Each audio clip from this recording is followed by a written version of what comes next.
Okay, good evening, everybody. I'd like to call our June 7th board meeting to order at this time. Please all rise with join me in the Pledge of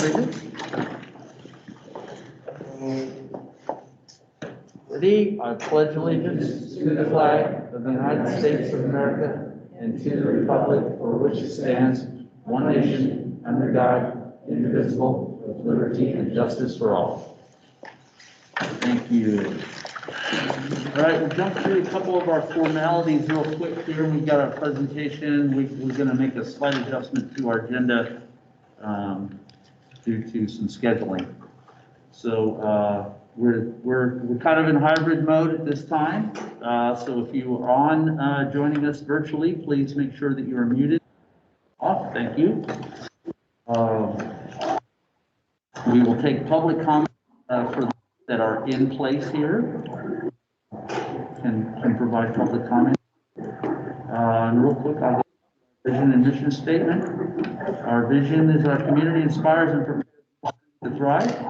Our mission in conjunction with our community, the Swim School District, empowers staff to inspire hope and provide flexible, innovative learning opportunities, a safe and respectful environment.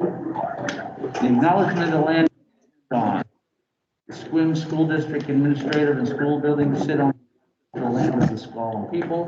While the Squallens traditionally come from one nation, history has led to the formation of three sovereign Squallen tribal governments. The Lower Elwha Squallen tribe in Fort Angeles, the Jamestown Squallen tribe in Swim, Washington, and the Fort Gamble Squallen tribe in Kingston. The district's primary partnership is with the Jamestown Squallen tribe. Today, the tribe and district share a partnership that includes official consultation, program, and funding changes that may affect American Indian and Alaska Native students, as well as holistic service plans for students to remain successful in their education. And just a note, we have all board members here live direct, and Director Koo is joining us virtually today.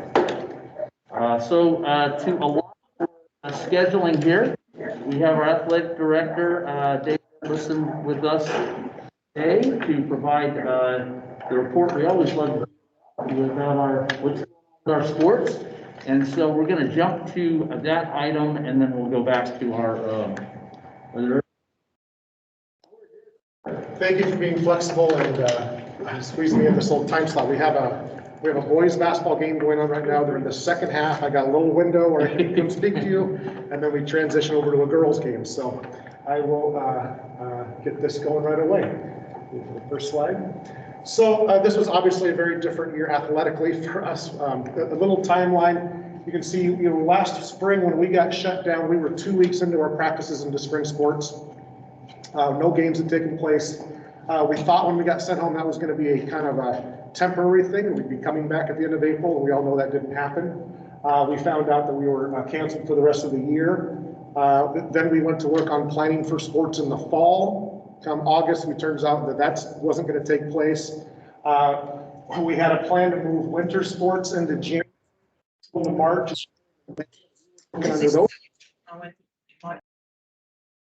Before that winter wave hit, and we had to readjust, and then when the winter wave hit, we delayed again, and then we got word early January that we would be able to return to fall sports as soon as February 1st. So the guidelines we were given is when they divided the state up into those 8 regions that we all know about with the phases, well, that affected athletics also.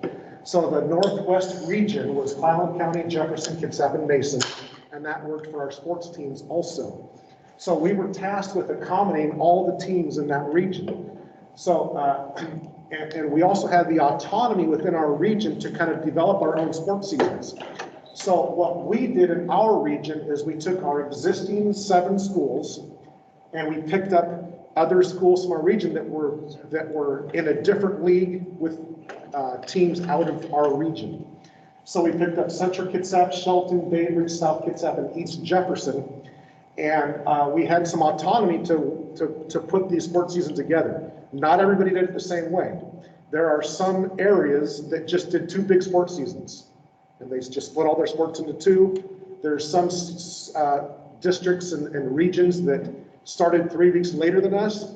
We started as soon as we could on February 1st, and we created a fall sports season, a 7-week fall sports season starting February 1st, a 7-week spring season, and a 7-week winter season, all overlapping a week, and we are in our final week of our winter season right now.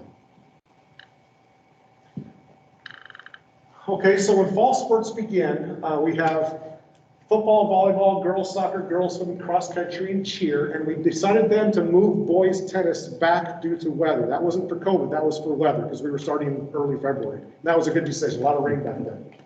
When we started, we were actually still in phase 1 on February 1st. So we were allowed to practice, but anything on a moderate sport or above was not allowed to compete yet. The only sport that could compete in phase 1 was cross country, which is a low risk outdoor sport. So we started practicing with our fingers crossed that we were going to get moved up to phase 2 so we could start playing games. And sure enough, by week 2, we moved up to phase 2 and we were allowed to start competing.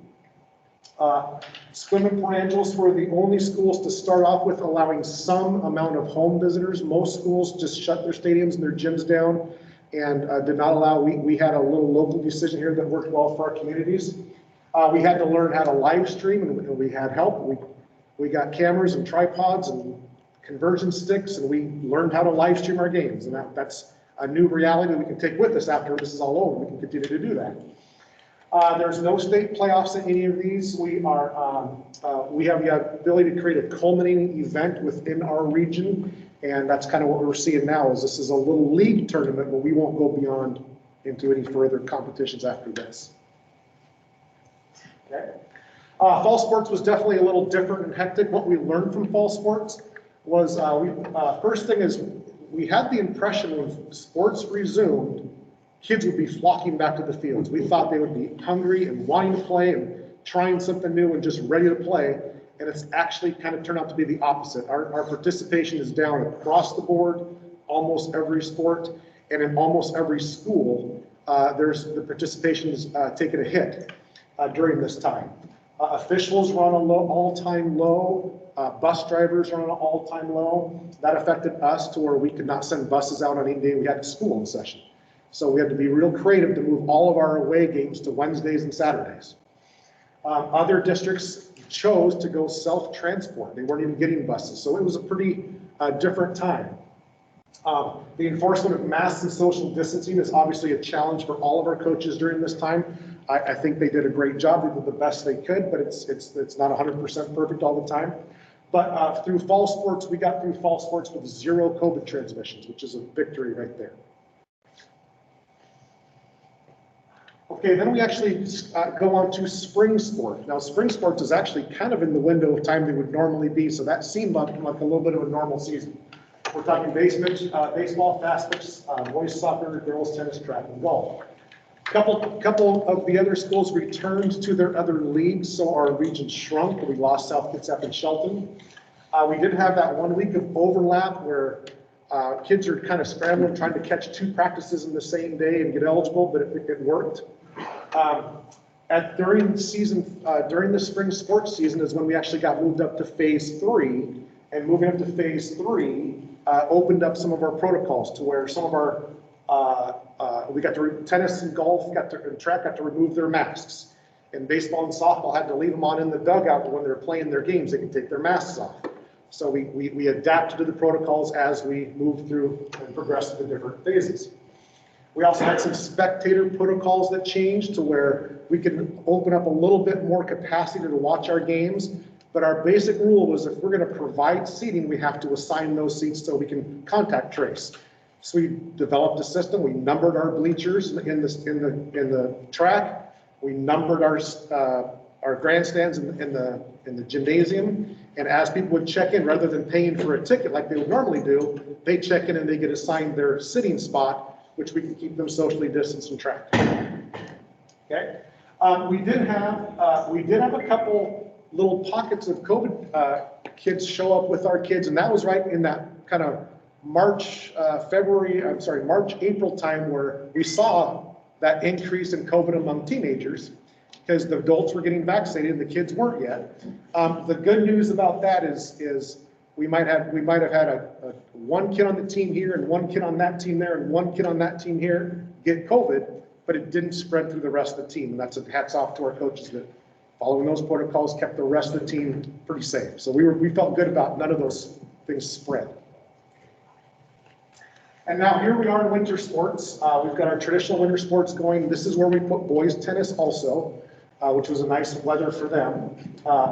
The winter sports are your indoors high-risk sports. And if we had tried to run that earlier, we would have been canceling games left and right. It turned out to be a very good decision to put winter sports last because we're still in phase 3. They can play in phase 3, so we've had a successful winter season. Once we moved back indoors, we were able to expand our capacity, allow usually about 4 tickets per athlete for their parents to come watch the games, and we'd sit them spaced out, and it's been real smooth there.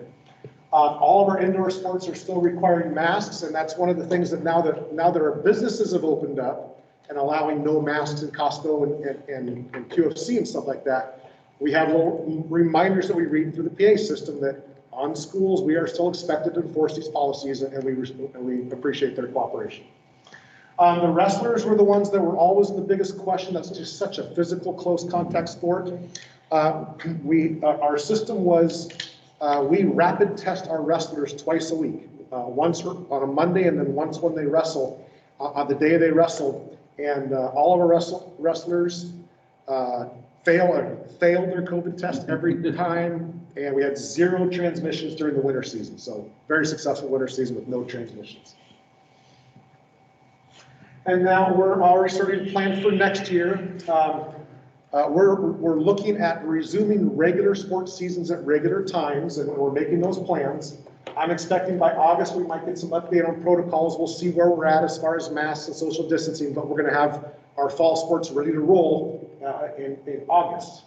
We're expecting there will be some sort of playoffs reinstated next year. We'll get through our seasons, and by the time fall sports gets into their playoffs, we're talking November, and hopefully things are pretty clear by then.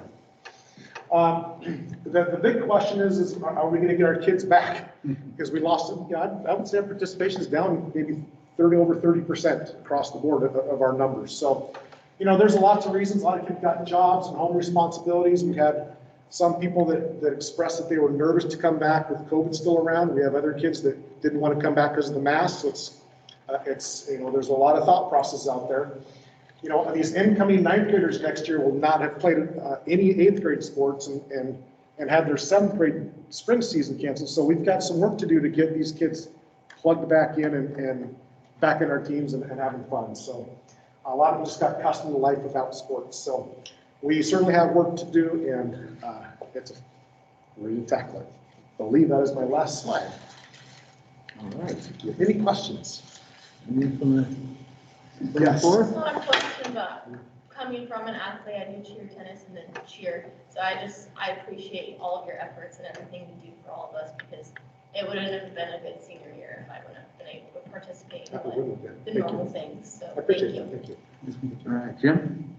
I just want to thank you because I know you had to navigate through a whole bunch of emails at times, and you did it with grace and with firmness, and articulated the needs and the emphasis on safety. Thank you. And you did what we could do, and to the best of our abilities. And your presentation spot on. Thank you.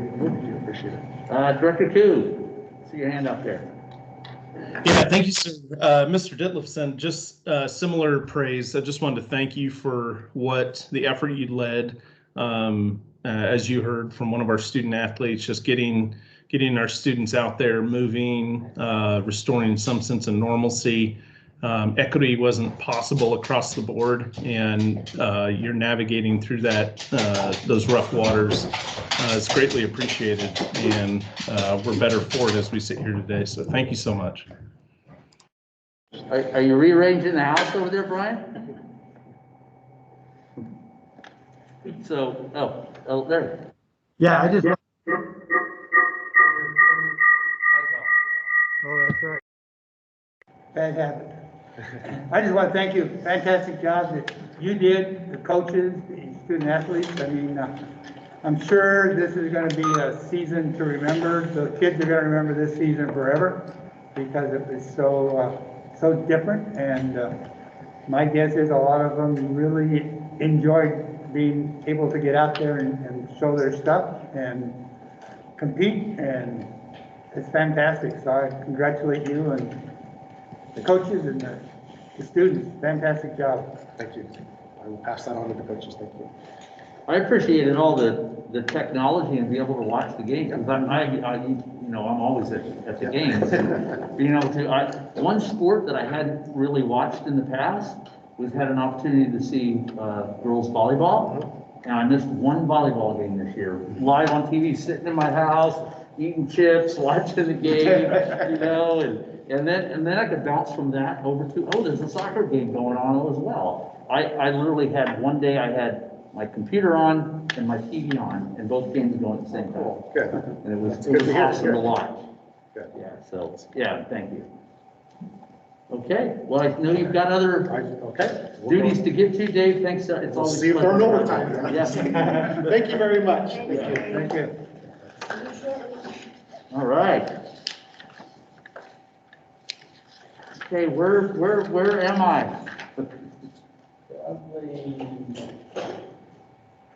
All the way back to page 1. Special presentations. We have a special presentation to our senior student representative recognition. We have to say goodbye to Olivia. Oh, we have to say it's been a pleasure having you with us. It's been, so hard this last year because we really didn't get to work directly together, but, and then having you and just now having you here, joining us over the last couple of meetings and everything. And, we know you've got great things ahead of you, and we will be following your future to see, see what that leads you to, and keep in touch with us, and, keep that out there. And we have a couple of things for you as well.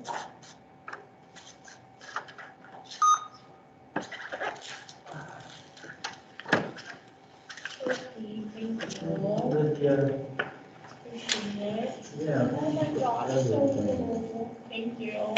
Yeah, it's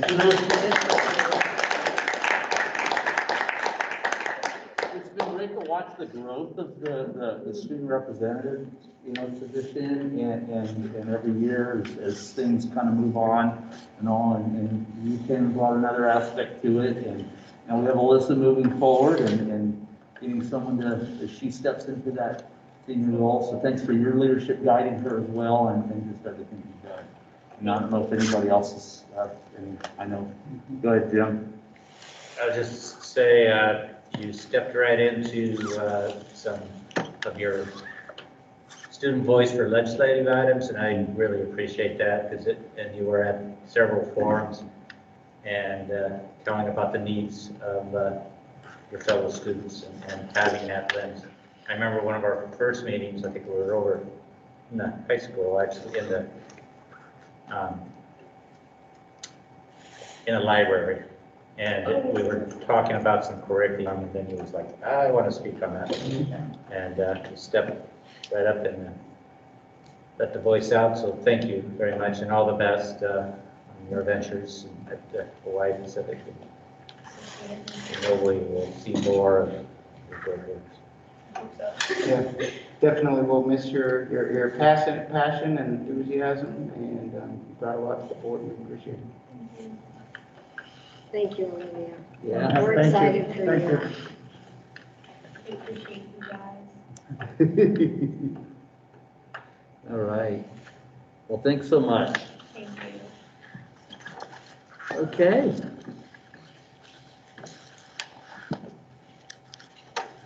Next up, we have the announcement of our new junior student representative. Who was part of that? That would be Dr. Prine and Director Jeffries and myself. And of course, our current junior board representative was there as well, so. Yeah, I was happy to take part in that process again. And I think we've chosen an individual that will do a fantastic job, so. All right, well. And that's Kaylin Klinger? That is Kaylin Klinger, Yeah. so, yes, Very impressive. yeah, so congratulations, Kaylin. Yeah, awesome.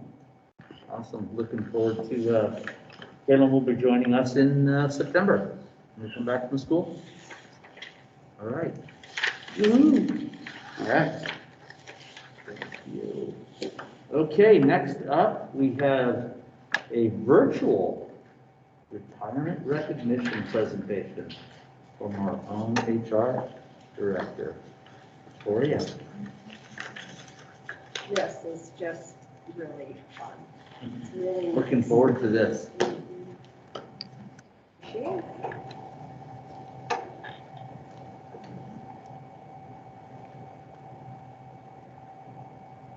You are. There we go.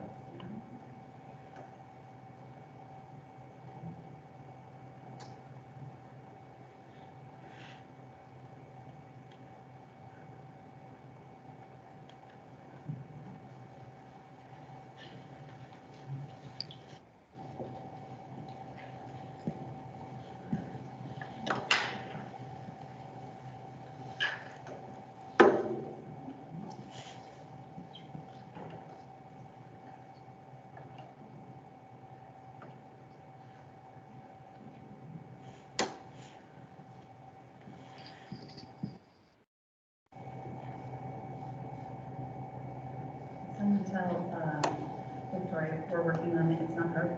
Oh, we're working on it, Victoria. It's not. Well, President Gibson, may I just say a little something before it plays? Absolutely.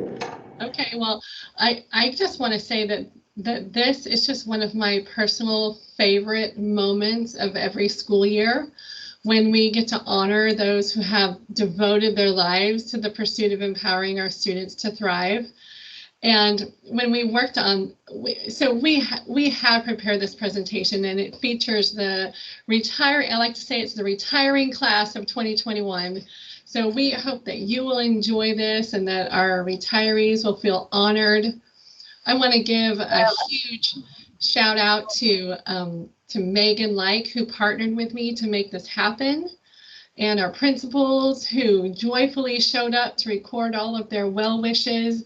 And to our retirees, just thank you so much for all you've done for our students. Thank you.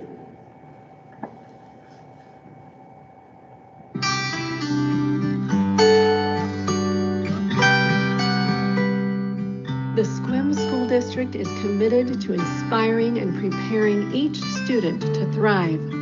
And tonight, we celebrate 18 uniquely gifted individuals who have invested their lives in pursuit of this vision. Please join us as we recognize their collective 245 years of service and education and honor the important contribution each one has made to impact the future of our community, our nation, and our world.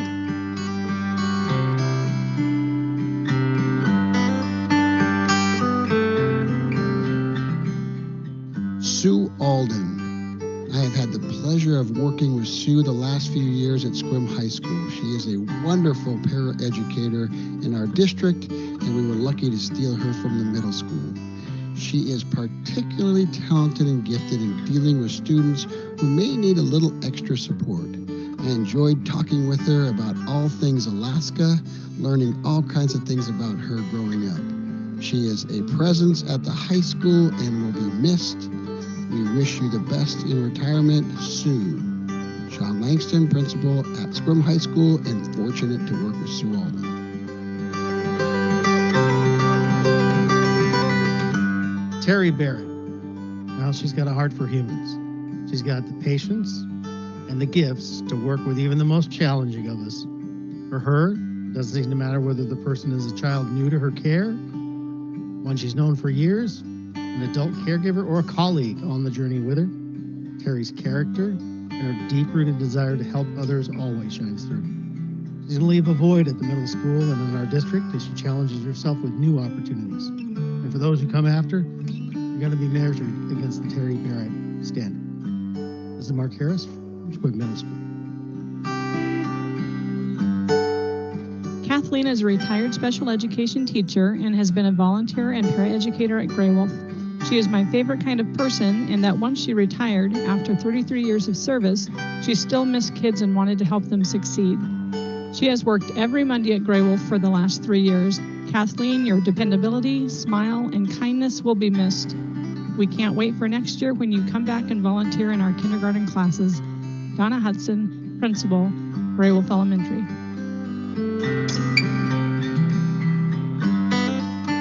Terry Brundage.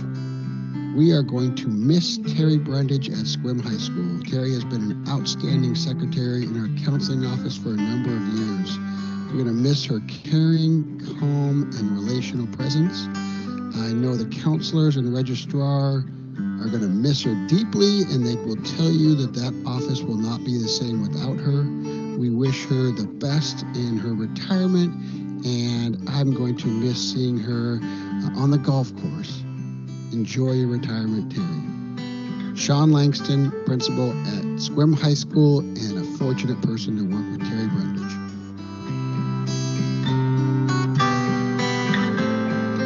Cheryl Daniels. The greatest gift to our students and staff are the relationships she builds with each one. She supports students and staff with her creative solutions, sense of humor, and trustworthy actions.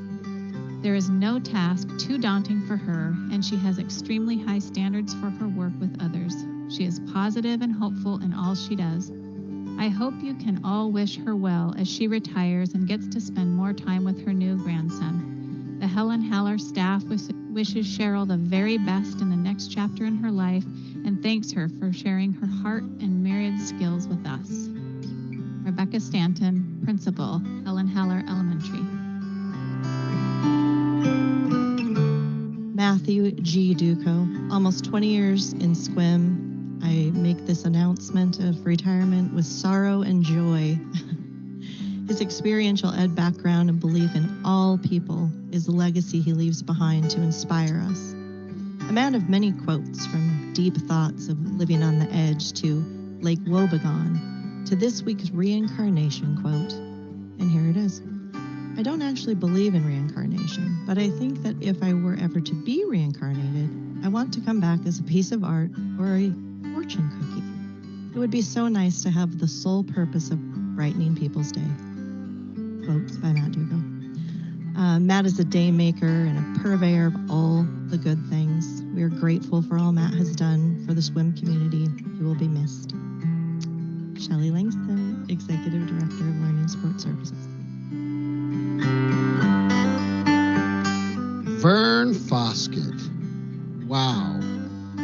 You're going to hear a lot of great things about Vern. And to start off with, that Vern was elected into the Hall of Fame in Washington State in the music department.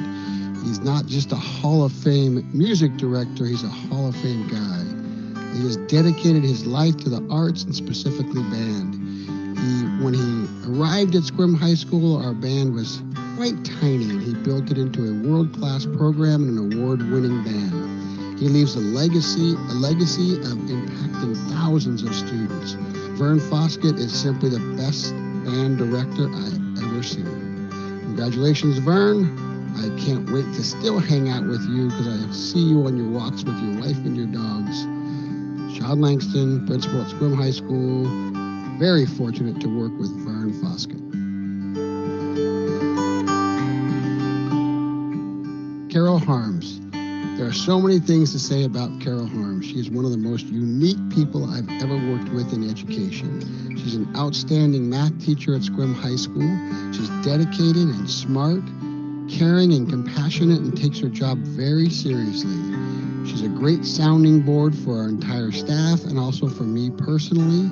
and I enjoy and look forward to her input. She is passionate about math and has a particular strength of working with students who might struggle a little bit in math. Thank you for all of your years of service, Carol. Sean Langston, principal at Squim High School, fortunate to work with Carol Harms. Kathleen Harrison has displayed incredible dedication and a wide array of talents during her career in the Squim schools. Currently, Kathleen is the registrar for the Dungeness Virtual School and also supports the free reduced lunch program. During her career, she supported students and families at Squim High School, Squim Community School, the Transportation Department, and the district office. The beginning of her career was very different from her existing role. Back in 2005, Mrs. Harrison was a bus driver in the morning, attendance secretary at Squim Community School during the middle part of the day, and returned to her role as a bus driver in the afternoon. Wow, that kind of work ethic is just a small example of the fortitude and dedication Mrs. Harrison has brought to our district each and every day. We appreciate her flexibility and responsiveness to students' needs and the passion she's had for the Squim schools. Thank you, Mrs. Harrison, and we wish you the best of luck in your retirement. Vince Riccobeni, Dungeness Virtual School Principal.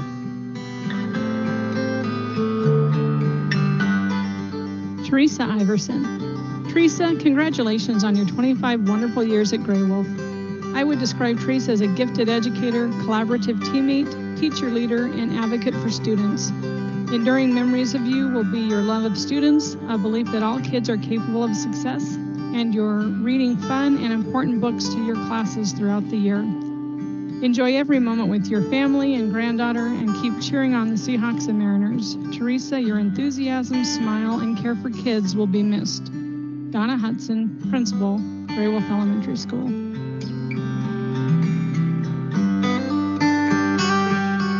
Linda Jacobson. Congratulations to Linda Jacobson on a wonderful 20-year teaching career.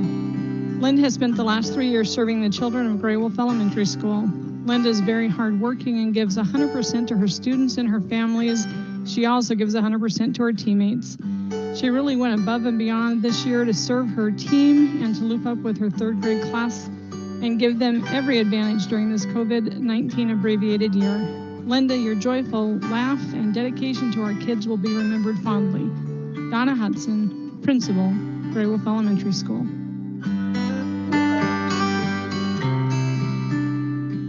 Victor Lancheros. We are going to miss Victor Lancheros at the high school. We're going to miss his gentle soul, his kind spirit. We're going to miss how genuinely interested he is in helping his students. We're going to miss his caring nature, and I'm personally going to miss my knee replacement buddy, Sean Langston, Principal at Squim High School, lucky to work with Victor Lancheros. Pam Landoni. Pam has spent the last 38 years teaching, caring for, and infusing hope into children. Pam has been our district curriculum coach. She's taught at Squim Middle School, Helen Haller, and Grey Wolf Elementary School. To know Pam is to know creativity, intentionality, nonstop energy, high expectations, laughter, and the joy a teacher can impart to her students in the pursuit of learning. Pam has truly improved teaching, instruction, and learning in our district. You have touched the future, Pam, and make a difference in the lives of students and staff. Donna Hudson, Principal, Grey Wolf Elementary School. Richard Seiler. I worked with Richard Seiler for what was only a blip of his long and illustrious career as the IT wizard of the Squim School District. His passion for finding solutions that help technology work for the staff and students inspired others to do their best to match it. Richard's legacy will be honored as someone who put the staff and students first, sometimes even working hours when nobody else was around, in order to make sure that instruction could go on when the students arrived later that morning or on the next school day. It was a joy to be a part of the team with Richard, and I wish him the best in his continued adventures with his wife in retirement. Bo Young, Director of Technology. Teresa is passionate about children learning and becoming wonderful human beings. There are many skills that make Teresa a great teacher. She is kind, creative, thoughtful, intentional, believes all students can be successful, and she loves to grow students' brains and hearts. Teresa understands the power of care and relationship with parents, students, and staff. She is a warm demander. Students always know the expectations, and best of all, students know that Mrs. T is interested in them as young learners and future fabulous adults. The Helen Haller staff gives you a giant Haller heart, and we will all miss you very much. Rebecca Stanton, Principal, Helen Haller Elementary.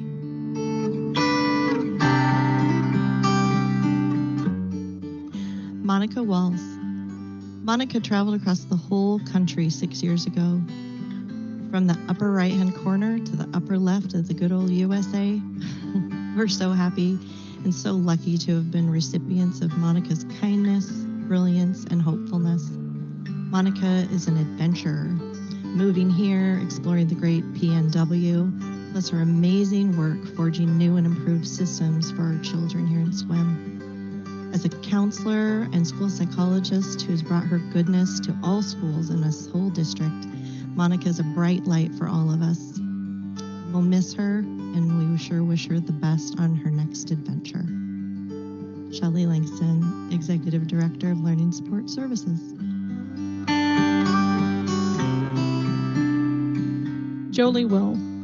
Jolie may be one of the most kind and caring people at Grey Wolf.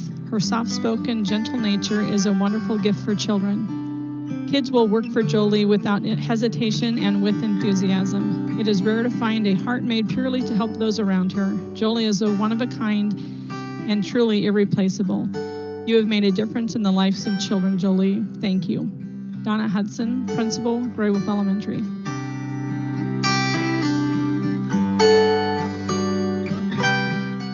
Carrie Wyman Webb. Carrie has been an important part of the health safety program at Grey Wolf for the last 7.5 years. Carrie first came to us through our health room. Her background in nursing is helpful, but her bedside manner had students flooding into the health room. Carrie has served some of our most physically needy children and extended to each child grace and honor. Carrie has a special niche in the school setting and will be greatly missed by both our staff and students. Thank you, Carrie, for your care for our kids. Donna Hudson, Principal, Grey Wolf.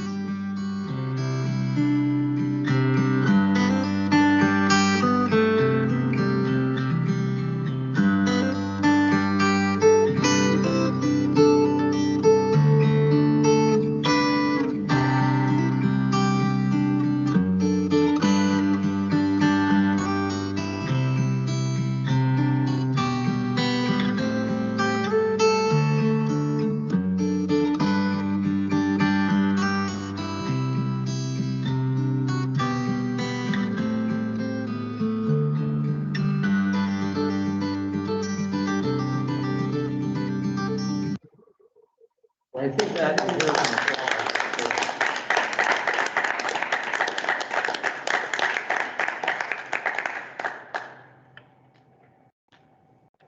I don't even know what to say after that. That was very emotional. A lot of great work. Thank you, Victoria, for the work, and just thank you to all of those that are moving on to a new venture in their life. And I wish every one of them the best. Thanks for all that you've done for Swim School District, for our students, for our community, and your time that you've spent within our district and all. And just wishing you all the best in your future. Director Stoffer. Yes, thank you. You know, you truly don't get to know staff, teachers in our setting. You know, but the typical retirement ceremony has been held at over in the high school library, and this, you know, you truly got to know. Truly. Yes. Pam is a graduate of a rival high school, Pam Landoni of mine, and she went to over Boise, so we have a long story at that time. But can we add Megan as productions of Megan Light as at the end? Because outstanding again, Megan. Thank you. Mr. Chair? Yes.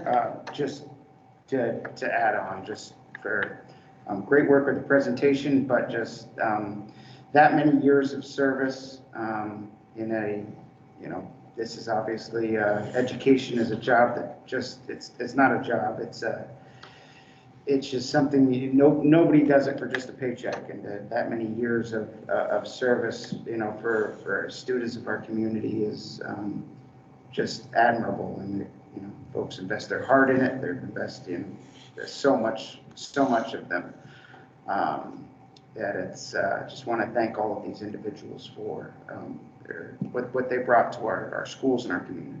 So thank you. Larry? Yeah, I want to thank all those who are retiring. Fantastic job. It's people like these and others that make SQUIM school system work. It's not the board of directors, probably not even the superintendent. It's turning our kids over to the kind of people we saw in this video. They're going to be tough to replace. I'm excited about seeing who comes in to take over and create a, and I hope to be around 20, 30 years from now and to see a whole new video of brand new teachers, but it's fantastic, and welcome to the world. When I retired, it was kind of like, wow, there's something besides bell schedule and school calendar out here. So envy you your future and what you're going to find out there. So, but thank you so much. Thank you. Yes, absolutely. I have to say, Olivia. I was going to say, I had the pleasure of being able to work with I think almost every single one of those, about 5 of them I haven't heard of before, but they all, I guess, coming from a student perspective, like growing up, I had Teresa Iverson in 5th grade. She was such like an amazing woman, and it doesn't really hit you that they leave one day and that not another student will have an opportunity to have that interaction with them. So it was just, thank you for everything. And all of those people are such wonderful, kind-hearted, caring people, and even like a 5-minute conversation with them has impacted my life greatly. So thank you for all of those people. Wonderful. Thank you. I have to say one thing though. When we were in agenda planning, Victoria, this is for you. We're seeing agenda planning, and the agenda planning says retirement recognition presentation - Victoria. Eric and I are like, excuse me, Victoria's not retiring. The way it looked. The way it was written, yes. So, but thank you for your work, everybody on this. I really appreciate it, and great presentation. I don't think we've had anything like that. No, fantastic. That was incredible. Wonderful. And we have like real business now. We have to follow that up with boring stuff. All right. Okay. So now we move on to actual business. Item 4, approval of our minutes for our May 17th workshop minutes, regular workshop minutes, and May 24th regular minutes. I move we approve the May 17th regular workshop minutes and the May 24th regular minutes. Second. We have a motion and a second. Any discussion? And just for May 24th, that was a special meeting, right?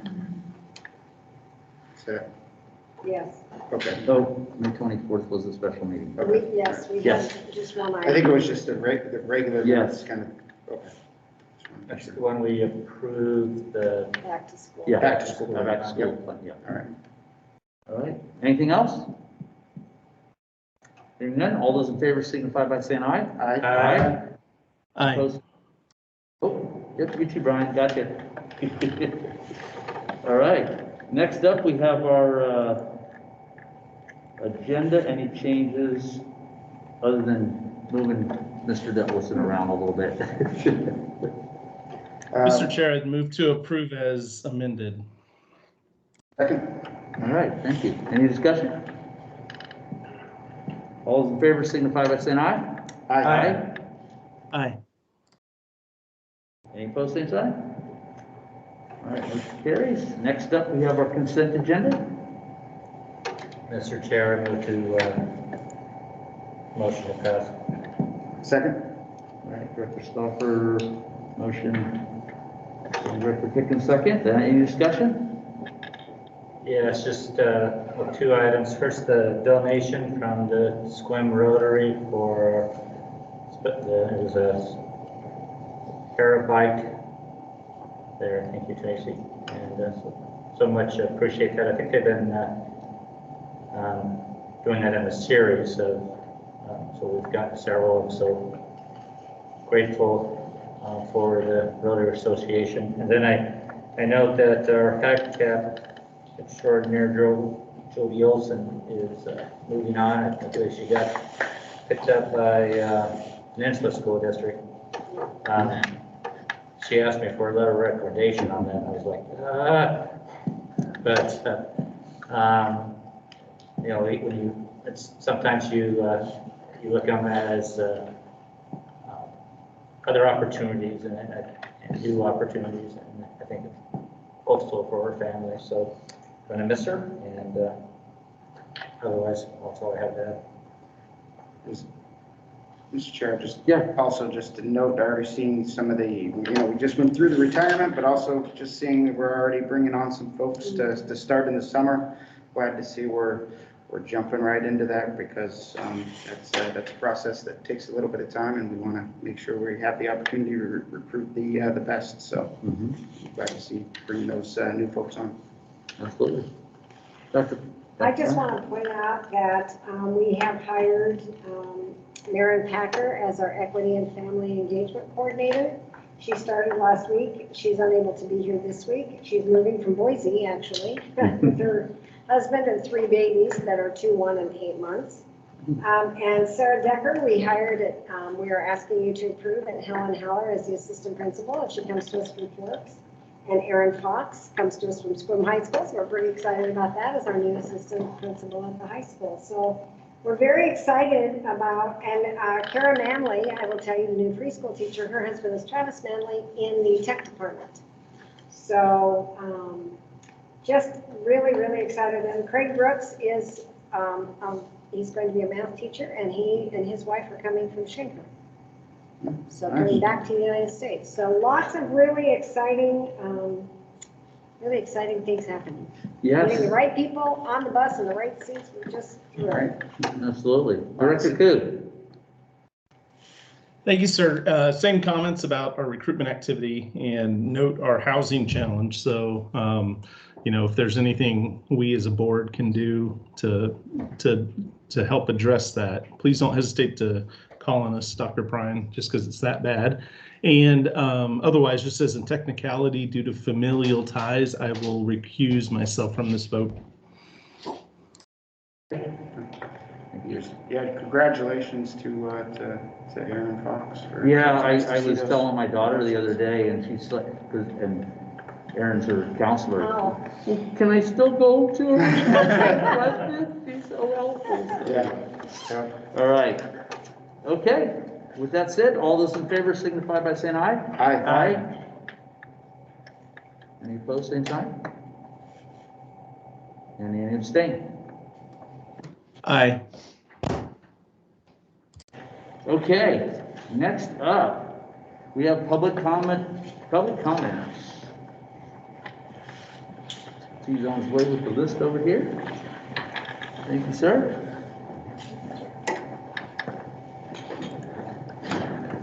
All right, appreciate that.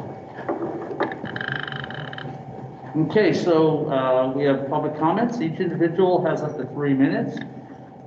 And individuals who wish to speak can combine. We only have one person signed up, so we won't go through those formalities.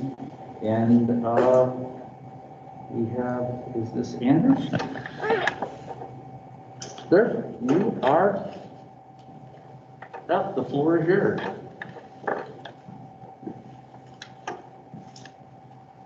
You just state your name and address, and then you can give your comment. If you promise not to use the gavel. I will never do that. My name is Anders Tron Halkabo, and I've lived in the Seiler area for the last 3 years. Just by way of a brief introduction, I covered the school board meetings for a weekly newspaper in the Riverview School District for a number of years. I was also a litigant in one of the past school funding issues, lawsuits against the state. My current position is I'm a grandparent of a public school student, not in this area. In my years in my peripheral association with education and public schools, I noticed how sometimes small details, quote, small details impact the student experience. And so I'm very tuned into that. One of the things that I noticed in a recent visit to a friend out of state was that their elementary school, when they have the audible signal for the beginning of classes, instead of bells, which I think are really obnoxious, they have a chime, and it completely changes the atmosphere, the feeling of the students. And so I would encourage that for all the schools in the district to use a chime. And I understand that there's a use of music for some class changes or something in one of the schools here. And my reaction, my gut reaction, not knowing much about that, is that some music is good, but there's, due to the segmentation, the different ethnicities and so forth, there's always a chance that somebody will be offended by some of the music. And the use of chimes is neutral. And so my suggestion, request is that the use of chimes be studied for use in your schools. Thank you for your time, and any questions? No, thank you so much for your comments tonight. You're welcome. Okay. Thank you.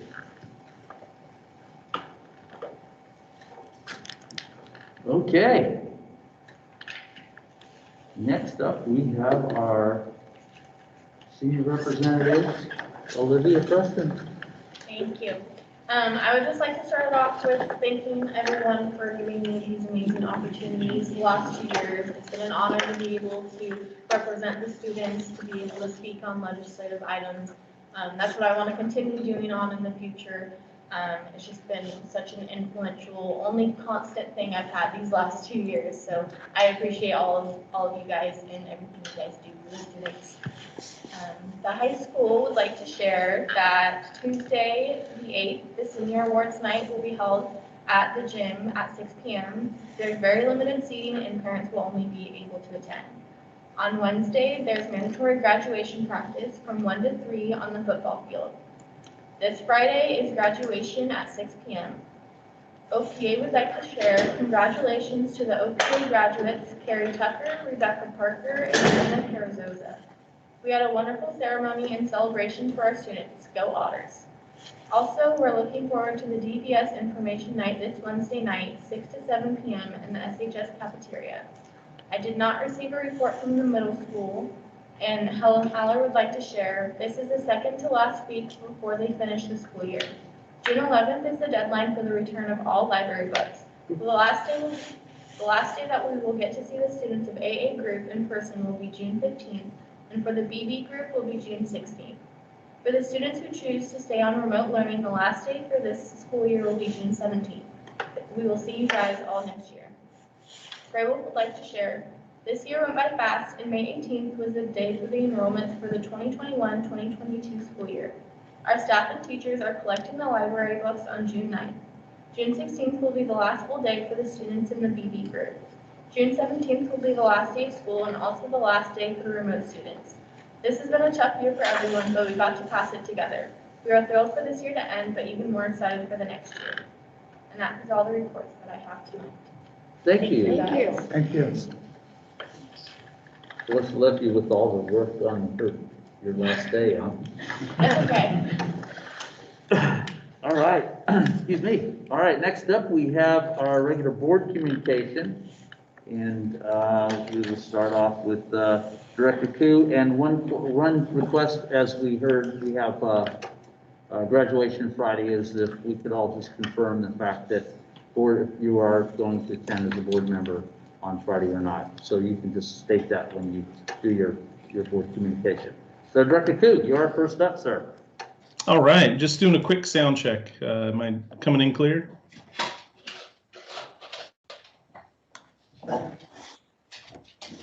Nope, I think I heard clear. You are clear. Good to go. All right, thank you. I'll be brief. Yeah, what a presentation earlier. That was powerful. So to the administrators and Megan, who really led that effort, thank you. That was really special, and I'd like to hope that we can take those times to slow the world down at the right times in the future and really honor folks. In no particular order, Vern, Carol, Cheryl, Pam, and all of our retiring staff, thank you so much for your service to this district and everything you've done to be a meaningful addition to it, and the young lives that have passed through your hands over the years that you've influenced positively, which we heard tonight. And speaking of that young life, Olivia, thank you so much for your service on this board. You've been an absolute pleasure to work with over the last couple of years. And getting to know you in this role, not only your work, as you mentioned earlier, with legislative advocacy and student voice, but just how dynamic of a student you are, and certainly one of the hardest working students I've ever known. So thank you for your service to this board, to this district, and we will wait in eager anticipation for your life's next chapter. But you've always got a home and friends here in Sequim, and we're excited to see where your life takes you. And finally, in a similar vein to our class of 2021 graduates, wow, what a year. Congratulations to you. I know a lot of you are tying up some loose ends as I say this. Some of you are coasting out the remainder of this week, but I'll see you Friday. These board members, I know, will be excited to hand you your diplomas and celebrate you and all your hard work through these daunting times. And that's all I have. All right, thank you, sir. Okay, Director Jeffries. Yeah, once again, thanks to all the retirees. I will ditto the presentation and what Megan has done, and I hope we have more of those for more occasions. Those are fantastic ways to document, and we can easily share that documentation, that video with others, so they can see what kind of great people we have working here with our kids here at Swim. I think it's really important. Our speaker, our commenter left and talking about shines. I will say that during our previous meeting, the executive session, Superintendent Bryan did have her watch set to keep us on time, and it chimed, and we ignored it, but it was a good idea. I think, that's a good idea. So, fantastic. Coming up, I'm also looking, we've got a policy workshop on Wednesday, followed by the DVS presentation, Dungeness Virtual School, about what they're doing in their curriculum, and I'm kind of looking forward to that. And yeah, graduation coming up. I plan to be there. And Olivia and we had a conversation once upon a time going to a meeting someplace about where she was going to go to school. I am shocked that she picked the environment of Hawaii over the San Luis Valley of southern Colorado. I mean, 7,000 feet, 40 below in the wintertime. What does Hawaii have? I don't understand. But congratulations to you. And thank you so much for what you've done, and good luck to you. That's not the right word. You're going to provide, they're lucky to have you, let's put it that way. You're going to do great things. That's it. All right, thank you, Director Jeffries. Director Stopper. Yes, thank you. I'll start back with Olivia. Thank you again, and all the best in your journeys here, wherever it takes you from here. And, yes, thank you. And then a shout out again to the retirees, and thank you again for those long years of service and care for the kiddos. Graduation coming up. The other night I attended OPA graduation ceremony, and just a fabulous presentation, and to hear the three young ladies that from that class and their story, because they had, I think it was Rebecca, talked about how they had started in one building of OPA, and then they went to the other old building of OPA. And then they moved into those portables, and then COVID hit. And through that time, just so resilient. And the three girls there had been friends since, I think about 4th grade too, as I try to remember all the stories. But I want to thank the staff with Principal Riccobini and with other administrator Kim Glasser, and then all the teachers there for the work. But it was just a nice ceremony, and I'm glad I had the opportunity to attend. From there, and yes, I will be attending the graduation ceremony this Friday. Just what time? 6. We're supposed to be there. Sometimes we're there earlier. That's what I was. And sometimes we've attended the rehearsal before, but I don't think we have to probably all be there, whichever time you need me there. Okay. We'll send the time out. Some other calendar items. So this week, the National School Board Association Advocacy Institute is meeting. So I'll be there on Tuesday, Wednesday, and Thursday. And it's real similar to our was the General Assembly. And Thursday turns into meetings with, it's their version of Day on the Hill. And so we have meetings with Senator Murray, Senator Cantwell, and Representative Kilmer. And there's an RSVP. Oh, you should have got that email, but RSVP if you want to attend those, because then Logan and I will turn around and then make sure we update the roster for those meetings. And with Senator Murray, it's at from 12 to 12:30. Senator Cantwell is 11 to 11:30, and then Representative Kilmer is in the afternoon, 2:30 to 3. And then there's other ones from the other legislative districts, and if anybody is interested in attending. From there, some other dates, the legislative, General Assembly is September 24th and 25th in Spokane, and it will be in person. And that's where the legislative reps from the various districts attend, and other folks can. Last year was all virtual, and a lot of learning was done during that. And then after that, in November is the annual conference, and that's the 18th to 20th November, and that's going to be a mix of hybrid with some virtual and then in person. And that's typically where we have new board members, and we kind of have a little workshop when we're there to familiarize new board members. And so whatever we can do to encourage, of course, whoever is on the other side of the election at that time. And I think that's Wednesday, Commissioner France from the DNR will be speaking at the Clallam County EDC Coffee of Colleen, and opportunity to hear her voice on several items there. And my colleague should have got the email. I was late getting it out, but it went out about 3 p.m. Otherwise, thank you. And all right. Thank you, Director Stuffer. Director Pickens. All right, so just again, very touched by the emotion, but very touched by the presentation of the retirement. The emotion is planning that at the same time, having to say goodbye to Olivia. I don't know if we had to time that all together, but it's just it's always hard to say goodbye to folks. So much easier to just kind of say see you later, see you soon, because you make those connections, and those connections are everything. And we are, we are a people business for sure. I mean, if you look at just what our mission is, and where our budget is, even the investment in people and the relationships in people. So certainly noteworthy, and I'm going to wish all the folks that are moving on well, best wishes, and Also,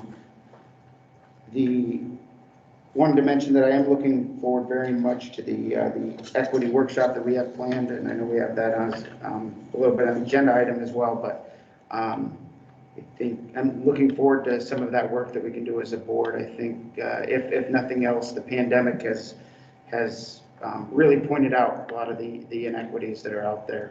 Not that they weren't there before the pandemic, they certainly were, but it's something that needs to be taken seriously. And so I'm glad that we're going to make that a priority, both with us as a board, but as a district. So I do plan on being at the graduation, so I'm very excited about that. And last but not least, I'm realizing that this is I believe, and well, I know we have another workshop meeting, but this is the last regular meeting before the end of school. By the time we next meet, school will already be out. So I think it's noteworthy to just commend all of the staff at the Swim School District. What a year it has been. Just knowing that we're on that final home stretch, just amazing. And not just the staff, but also students as well. I mean, staff and students, just the different venues of learning and having to shift in different locations. It's just been a year that nobody will ever forget. So my hats off to students and staff for making it through, and I hope that students and staff have a restful break that I'm sure is very, very much deserved. So thank you to all. Thank you. Yeah. And not much to follow up with again, as everybody else has said. Olivia, it's been a pleasure. All the best to you in your future, and we'll be following your future and see where that leads. The presentation today was incredible with the retirees. As a funny note, though, on this, I actually have created an app on my phone. So my retirement day is 2 years, 358 days, 21 hours, 44 minutes, and 37 seconds. Well, 35 seconds. So I want one of those presentations. But no, a lot of years put forth, and we've already given accolades to a lot of those teachers and all, and many of them have had a hand in my daughter's education in her full time here. So again, congratulations to all them. I am highly looking forward to Friday and graduation, but I'm looking forward to the mixed emotions, because it's my favorite part of this position is that day, is handing out diplomas to those that have worked so hard to graduate, but it'll be my last one. So I'm excited about being there, but it will be a hard day as well. So I know, as Brian said, there's many. I know my daughter's at home right now, finishing up those last bits of things to be able to get through this year and to move on. Unless the board allows me to hand out my diploma to my daughter next year. Hey, one more thing. We may visit that. Make an exception. Yeah, and all. So again, definitely be there and looking forward to that. And just thank everybody within the district. As Eric was saying, this is our last board meeting for the end of school, and this has been a interesting year for sure. And everybody's time and dedication and work to make sure that our students still make it through, and we have diplomas to hand out this Friday for graduation. So thank you to everyone. All right, moving on. Next up, we already had our presentation from Dave, and hopefully our basketball teams are doing well over there. So we'll move on to our superintendent report. Dr. Brown? Okay, well, I also would like to congratulate the retirees and just say, with Godspeed, you can find new things to do when you leave the education field, I just keep coming back. I've retired a couple of times, but this is the work I truly love, so I keep coming back. So maybe we'll see some of those people back in a few years, but we wish them well, and I would like to say thank you to Victoria and Megan for this presentation. It was really Victoria's brainchild, and she and Megan worked on it. And even today, Victoria was at the high school taking her last picture of one of the staff members that she wasn't able to catch until today. So it was a labor of love for sure. I also would like to let people know that we received acknowledgement, and this is kudos to the Swim School District. The role of both teachers and districts in providing students access to accomplished teaching is important, and that's why in 2019 we were excited to recognize Swim School District under a National Board Accomplished District program, which is based on the National Board Certification for Teachers. And we've recently updated our list of National Board Accomplished Districts, and we're happy to inform you that the Swim School District has again been recognized. So we are very excited about that. I don't know if they took a hiatus in 2020, but we're back again in 2021, so that's pretty exciting. Nice. So congratulations to those teachers. That is, I think people have a choice. They can get a dissertation or they can get their national boards. I mean, I think they're both equally difficult, as somebody told me one time. I also attended OPA graduation last week, and that was really, it was a lovely event, and it was really honoring those students that graduated. It was very fun. Our senior awards are tomorrow night, as you heard. Our graduation is on Friday, so that's exciting. We'll be looking for you, Olivia. And then the end of the year for all students is the 16th, and the last day of school will be the 17th. It will be a teacher checkout day. And one of the things that I talked with one of the board members today, it came up in conversation, and I already had it on my list of things to talk about with all of you, is we have our instructional materials committee up and running. And the reason that we are starting it really late right now, and it will go into fall, is because we're very far behind in our social studies adoption. It's been probably close to 15 years, maybe a little longer, since we've adopted any social studies curriculum. So we are in the process of looking at social studies. We are looking at 6 through 8 math. And we're also looking at Edgenuity, which is what we use at the DBS program. Last year, we piloted Edgenuity because we had to get that program up and running so quickly in the pandemic. And so we are going to pilot that again, and it is approved. It is an approved vendor from OSPI, but they don't recommend curriculum. So we will be bringing all of those curriculums to the board in the 21-22 school year for your approval after we've done our vetting. And I would just like to say that excited about having a DVS, a Dungeness Virtual School Parent Night on Wednesday, June 9th. And hopefully we'll have a lot of interest. And I would just like to say congratulations to Caleb Klinger. It was very fun to interview him last week. He's a very accomplished young man, so I think he'll add something to our board. So on that note, that is my report tonight. Thank you. All right, thank you. But you're back up next. Okay. So next up, we have our diversity, equity, inclusion, and belonging. Yeah, so Tracy, can you, there we go, pull that up. So when we started talking about this at the board and superintendent table, one of the things I did was I started talking to people that have done this work. And one of the names that kept coming up was Dr. Tammy Campbell, and she is the current sitting superintendent in Federal Way, and she will be leaving that position at the end of this month to devote herself to this work full time.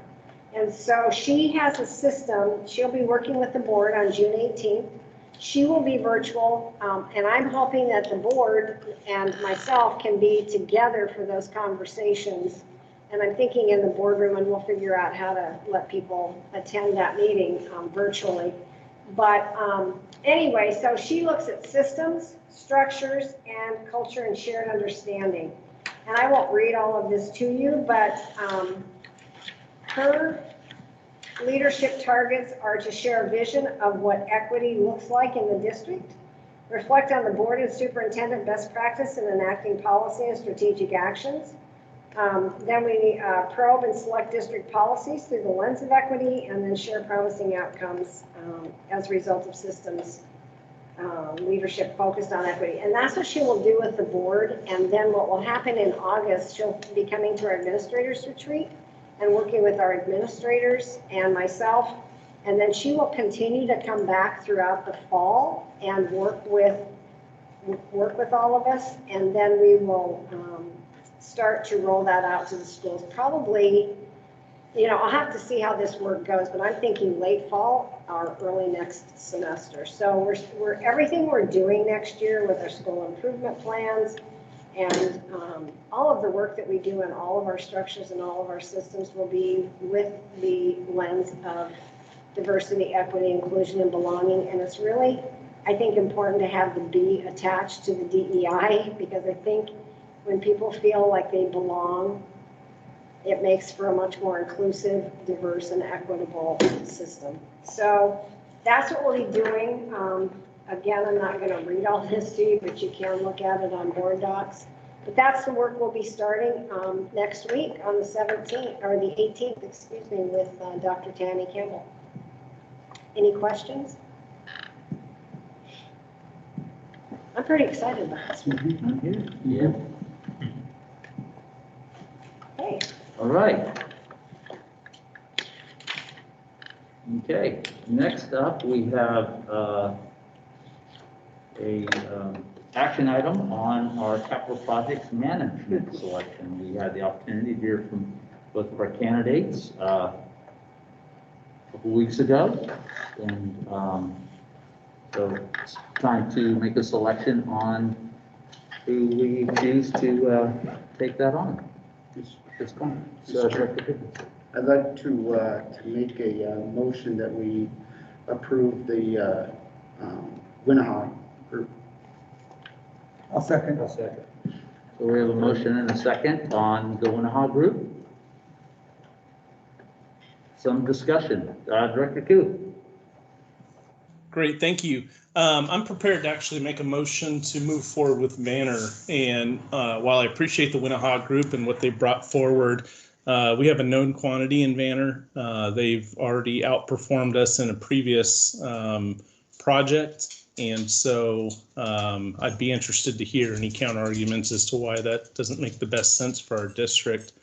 But that is not discounting, of course, what the Weneha Group has brought to the table. But I feel this choice is very clear, and in this case, Vanner is the organization we should move forward with. Thank you. Go ahead. If I Yes, and go ahead. I definitely can appreciate Director Koo's perspective on that. This was a very tough decision, and it is currently a tough decision. Up to the very end, I still wasn't quite sure where I could go. Looking through different references, even contacting folks, it seemed like they were both just highly recommended. So for me, it really came down to I did have the opportunity to visit to do a site tour with both groups, and there were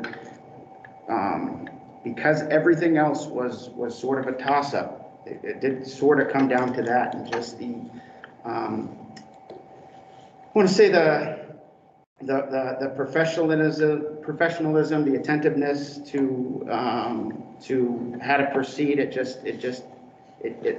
There was a difference there, and I wouldn't make that a by itself ever a deciding factor, but in this particular situation, when there were just so many toss-ups, I think that our district will be well served by either one of those groups, and it's just a slight leaning towards the one that I wanted to make the motion for. So,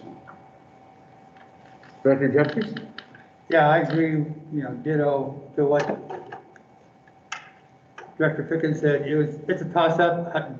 Two very high qualified, successful companies. I think we would be well served by both of them. When you get to that level, sometimes the little differences make big help with the big decisions. I know I watched the videos 2 or 3 times, trying to get a sense of it. I also did a site visit to both the Banner and the Weneha site, and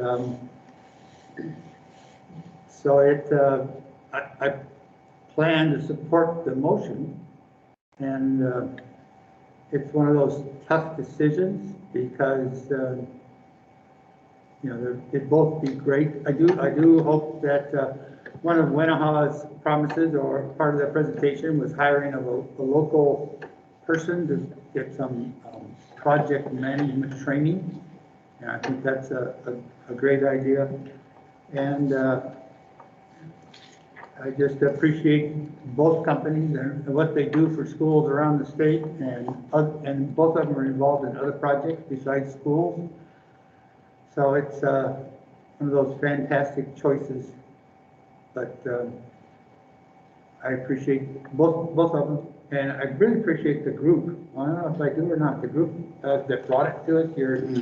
You had 9 vendors that applied, and you came up with top 2 real tough choices, which is probably the right thing to do. But next time, give us one that's obvious and one that's not so obvious. Boy, this it's really tough to at this level. Yeah. I don't want to say you did your job very well if it was so hard. You and your group did your job very well. Thank you. Right, Director Stopper. Yes, two or both sides worked with Banner before as we did the project here. I was very supportive of Weneha when they were talking about that project manager training and specifically some student input, and that was during our walkthrough over there. It is tough choice at this, and I reviewed these again, and as Larry was talking about the videos, I didn't quite go back to all the videos, but I was reviewing through the packages through the day, and so I'm in favor of supporting the motion. Okay, I'll come to you in a second there, Brian, again. So, firstly, I would tend to agree with Director Koo, and to your statement. I actually think that there was a clear, nothing against Weneha. We've done amazing work with Banner. They were easy to work with from everything that we've ever heard from the staff, and it's like, if I had someone do my roof and they did a great job, and I had another company that sounded really good, but I had a good experience with this one that did my roof, I'm gonna go back to that company that did my roof the first time. Because I had good experience with them, I know what they can do. Banner was extremely, not only supportive, but flexible. We had an original plan that was brought to them, and when they got in and started digging around and looking at what was going on, they came back to us with some other options that provided us better opportunity in the future for the school. We completely changed what our original plan was. They did a great job of working with the community to get their support to be able to change that decision that we had made originally, that the voters had made. And that was a great experience for me. And again, nothing against Weneha, didn't go out to see their presentation, but for me personally, they were, because of our experience with them, and as I said, if I had a great experience with somebody doing some work for me, I'm gonna go back to them for repeat service. So that's my thoughts on it. Director Koo, your hand's up. Great, thank you. And this is I guess a question to my colleagues or statement to reaffirm. And I promise I am not on any sort of payroll or kickback with Banner, but I feel very strongly the same way. As we were entrusted with a sizable dollar amount before and Vanner exceeded expectations. They didn't meet them, they exceeded them. Both their interactivity as plans changed and pivoted. A previous board member came up with a quote unquote harebrained solution for our former facility. And I'll be danged if Vanner didn't come back and say, hey, that's a great idea. They came back on time, they came back under budget. You know, while the other firm has promised some, you know, local training and support, Vanner's already done that. They already have a local person who breaks bread and lays their head at night, right in our geography. Again, at the risk of sounding biased, I really think this is a very clear decision. I respect and appreciate the options that were brought forward to us, but to my colleagues who are referring to this as a toss-up, I would appeal to your judgment at this time to go with a firm that's already proven themselves to us in our district and have been dedicated stewards to the public dollars that have been given to us. Yes. What I would appreciate potentially hearing, other than the past experience, which I'm not dismissing at all. That's meaningful for me to hear from you as well as Director Koo. Is there other than that detail, is there a particular difference, or I would just ask maybe if somebody could articulate a particular difference that would that between the two that really honing in on this besides that one detail? So I would say, well, I'm going to say two things. I'll kind of go back to my original point, but I'm also going to bring something out controversial. So back to my original point, the distinction is the fact that we do have that experience. We don't have any with them. And so we would hope that it works out fine. It probably will work out fine. I know what we're getting in Banner. Okay, secondly, we had a lot of support from our community for a bigger dollar amount that we chose to do. One point that I have, and this I wrote down in notes, and again, I don't want to hold this against One Hall at all. They have direct ties to the MAC clinic, and we have a lot of people in our community that are extremely opposed to the MAC clinic. Personally, I am not opposed to the MAC clinic, but we have been selected by our peers, our constituents within this district, to make choices based on what they decide. And they chose us to be board members and to look out for their money. And there are many within our community that have a concern about that. And that piece concerns me a little bit. Now, they can do a great job, but again, I just felt that's what I'm feeling. We're having an open discussion about it. That is one personal concern I have. Not that they won't do a good job, what our community will think of that choice. And I'm not sure Director Koo or Jeffries had their hand up first. Brian. Thanks. I'm struggling to find my buttons. To answer the question, Eric, as far as kind of a direct response, the other piece too that I think is in Banner's favor is the fact that while they're not exclusive to schools or education systems, they've made a specialty of that. And I acknowledge that this perception is based on frequent interactions over the years, not only directly with us, but also at WASDA and things like that. I acknowledge my bias in the fact that I've had these conversations with Banner. I've seen the work that both Banner and Weneha have done. I'm sorry I couldn't join the tours that we set up, but I have been fortunate to see the projects. I still would contend that our choice is clear here, and we're very fortunate to have quality options at the table. Barry? Yeah, I would say, my choice was not as clear, so there were things that put Weneha in a little bit more, a better light. I did attend the site tours. I got to tell you, the field event and art center over there in Port Angeles that Vanner is the project manager for is going to be an amazing facility. I think maybe when they get done over there, it may be the premier facility in Washington for a while, because it's going to be something very, very, very special. The Association from the Matt Clinic did come up a couple times on the tour, and especially with Weneha.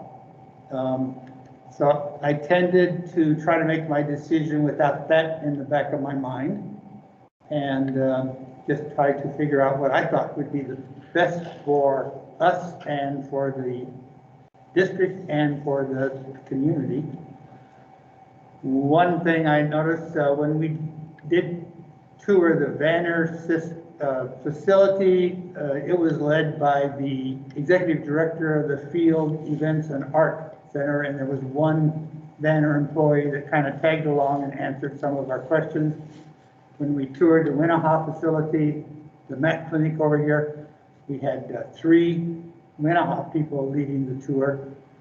And as Director Stauffer mentioned, their interest in including students in the design process and talking to students and teachers and staff to make sure they're asking the question, what do you want? And I'm sure Vanner would probably do the same thing. And some of the descriptions you guys gave about Vanner, I'm convinced that Weneha will do the same thing. You know, if Weneha had gotten our previous contract, we would probably be very satisfied with them as well. And during this whole process, I need to replace my deck. And we've been interviewing people coming in, and I got to admit, you know, I tried to correlate what I'm trying to decide about who's going to replace our deck with who we're going to choose to do our $15 million project over the next 4 years. And so it was a decision that I made, and I came to it a couple days ago, actually, and didn't really find a reason to change it. So that's where I was coming from. I agree, both of them would do fantastic. I think both of them would do a fantastic job. Thank you. Okay. Director Stauffer. Yes, thank you. I don't think it's fair to connect one company to this other project in town. Because anybody could bid on it. The other one we're talking about goes a bid on it. It was open for bids across. So that's how I separated out, and then listening to the presentations. And Weneha is actually right now with the Walla Walla School District, and have colleagues, friends on that school board, and ask them some very point-blank questions, and got back high reviews. So never was a clear choice, and I appreciate those comments. Mm-hmm. For me, I'm going with how I felt with more on the site tour and the conversations there, what was presented, and I'm still in favor of the motion. Thank you. Okay. Lastly, Director Koo. Thank you. And I'll conclude it at this. I'm concerned with the basis of, frankly, decision. I don't mean to insult anyone. We've heard reference to fair. We've heard reference to, well, they had a couple more folks attend the walkthrough. I'm just appealing to the fact that we have a known quantity. We have familiar human beings who have worked on previous projects for us. They have excelled in their work before. Again, on time and under budget. The taxpayers have entrusted us with no small sum of funds. We chose a larger amount, and they said yes. I just cannot in good conscience roll the dice when we're faced with a known quantity that has excelled in their response to the district. I think the points that Director Gibson raised are valid and of concern. And I hope that no matter how we proceed, that's a sea of tumult that we can avoid. But I just can't stress enough that we have a known quantity in hand who has done so well for the district. I haven't heard one, I guess, cohesive argument as to why we wouldn't go with that. So again, just appeal to your judgment here. I look forward to our vote on this. All right, Larry, before we go to vote. Yeah, I would just mention, it took quite a bit of study, looking at references, going to other sites, watching the video over and over again, attending the walkthroughs, and then watching the videos again, and looking at the work that both had done, and recognizing that both project management groups are have worked or are working here in SQUIM, so they're both very familiar. So it really wasn't roll of the dice or a flip of the coin. I tried to come to a reasoned judgment, and it wasn't just a whim. So just to let you know. Okay. I guess my last comment, and I guess it directed at kind of something you just said a little while ago, Larry, where you went over to the new facility in Port Angeles that Banner happens to be overseeing, and that could be one of the premier facilities in the state of Washington, yet we're not going to hire that company to do the work for us. That sits weird with me. All right, well, we have a motion on the table for Weneha. All those in favor of the motion at hand signify by saying aye. Aye. Aye. All opposed, same sign? Aye. Aye. 3-2. All right. Congratulations to Weneha. I appreciate, Mr. Chair. Yes. Just wanted to just say I appreciate the discussion. Yes. And I respect the different opinions, and I'm glad that could take place. Absolutely, yeah. And ditto that. Same to all of you. I mean, I'm glad we can have a discussion. That's what we're here to do. Yep. So appreciate all of your input. And Director Koo as well. Definitely appreciated your perspective. Thank you. All right. Next up, we have the approval of our SIP plans that we were able to jam into one crazy meeting recently. Mr. Chair, I motion to approve. We have a motion. Do we have a second? Second. We have a second. All right. Any discussion? I just want to thank all the staff for their presentation and preparation for that, because everything else is going on. And there was a shift in the presentation and how that format, and appreciate Superintendent here for guiding that process going. And I think they have some real good touch points to move forward and with the needs for our students, and appreciate all that work again. All right, Director Koo. Thank you, sir. And while I shake off the cobwebs of the rationale that was just displayed for the previous decision, I do have to say that now the gauntlet has been thrown in regard to our administrators and their ability to keep a presentation as concise as they were forced to do last time. So thank you for what they brought forward, for our consideration, and for their brevity in the constraints of our previous meeting. Absolutely. Yeah, thank you. Larry. Yeah, I really appreciate the new consistent format that everybody's following. I think that's greatly appreciated, and I think much needed, so that they know what we expect and we know what to look for. And I really appreciate that. I do have reservations about some of the improvement plans. I have concerns about some of the gaps, the student achievement gaps that in some of the schools are mentioned and brought forth, and in some other schools it's kind of in the background and not mentioned. I would prefer not to vote as a batch. I mean, to be honest, if this were the final vote and we were voting all at once, I'd probably vote no, because there's one or two that I have questions about that I would like to see improved. So hopefully in the future, when we vote on school improvement plans, continuous school improvement plans, we would vote on them one at a time, get a chance to say, well, this is fantastic, and what about this? You know, what can you do to improve it in this area?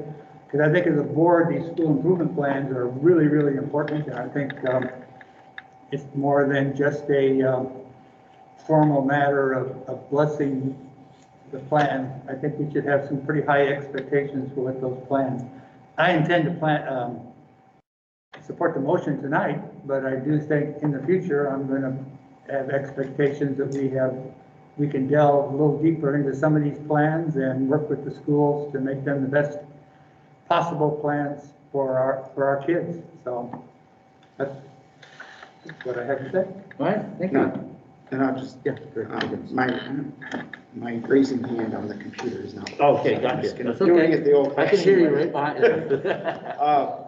Just to respond to my colleague, I would say still now is certainly an appropriate time to kind of raise that as we proceed and through next year as well, because, you know, I think giving for the board, just giving that feedback to our superintendent is going to be instrumental with how she continues to manage that process throughout next year. So I think the timing of that, and as the work continues, will be just as important, so that we can make sure that when the plans come to us, they already have the feedback of what we're looking for as a board prior to that point. So it can be a little smoother moving forward, but still a comprehensive process. Yep, great point. Okay, anything else? All right. All those in favor of approval of the SIP plans, signify by saying aye. Aye. Aye. Okay. What do we got up next? Next we have our review of our upcoming annual workshop agenda.